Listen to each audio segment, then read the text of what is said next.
श्रीराम समर्थ. प्रपंचात आपण साक्षीत्वाने वागावे. सत्य वस्तू ओळखणे हा परमार्थ आणि असत्य वस्तूला सत्य मानून चालणे हा प्रपंच होय. आपल्याला वस्तू दिसते ती खरी असेलच असे नाही, पण ती मुळीच नाही असे मात्र नाही. ती काहीतरी आहे.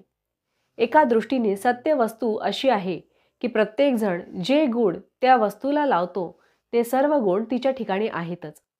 शिवाय आणखी काहीतरी गुण तिच्या ठिकाणी आहेत, म्हणून ती निर्गुण आहे. दुसऱ्या दृष्टीने ती अशी आहे की प्रत्येकजण जो गुण तिला लावतो तो कल्पनेनेच तिच्या ठिकाणी आहे असे आपण म्हणतो, म्हणून ती वस्तू गुणांच्या पलीकडे आहे. या अर्थाने सुद्धा ती निर्गुणच आहे. जशी आपल्या देहाची रचना तशीच सर्व सृष्टीची रचना आहे. देहामधले पंचकोश सृष्टीमध्ये देखील आहेत. फरक एवढाच की देहामध्ये ते मूर्त आहेत तर सृष्टीमध्ये ते अमूर्त स्वरूपात आहेत. भगवंताला एकट्याला कर्मेना म्हणून तो एकाचा अनेक झाला. त्याचा हा गुण माणसाने घेतला. आपण हौसेसाठी आपला व्याप वाढवतो, पण फरक हा की भगवंताने व्याप वाढवला तरी त्यामध्ये तो साक्षीत्वाने राहिला आणि आपण मात्र व्यापामध्ये सापडलो. भगवंत सुखदुःखाच्या पलीकडे राहिला, पण आपण मात्र दुःखात राहिलो. व्यापाच्या म्हणजे परिस्थितीच्या बाहेर जो राहील त्याला दुःख होणार नाही. खरे पाहिले तर व्यापातून वेगळेपणाने राहण्यासाठी सर्व धडपड आहे. व्याप दुःखदायक न व्हावा असे वाटत असेल तर आपण साक्षीत्वाने राहायला शिकले पाहिजे.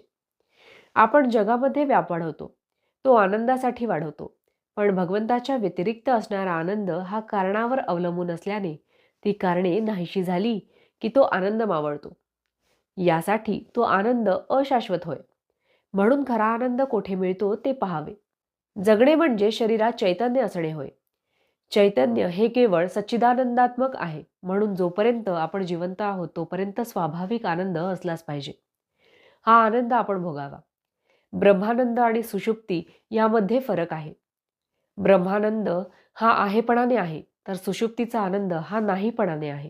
आपल्याला झोप लागली की काय जाते आणि जागे झाले की काय येते हे नित्याचे असून सुद्धा आपल्याला कळत नाही. भगवंताच्या इच्छेने सर्व होते आणि तोच सर्व करतो अशी भावना ठेवणे यासारखे समाधान नाही. कृतीमध्ये आनंद आहे, फळाच्या किंवा फळाच्या आशेत तो नाही. नामस्मरण रूपी कृती केली असता शाश्वत आनंदाचा सहज लाभ होईल. भावार्थ: भगवंताच्या स्मरणात कर्तव्य केले की जीवनात आनंद उत्पन्न होतो.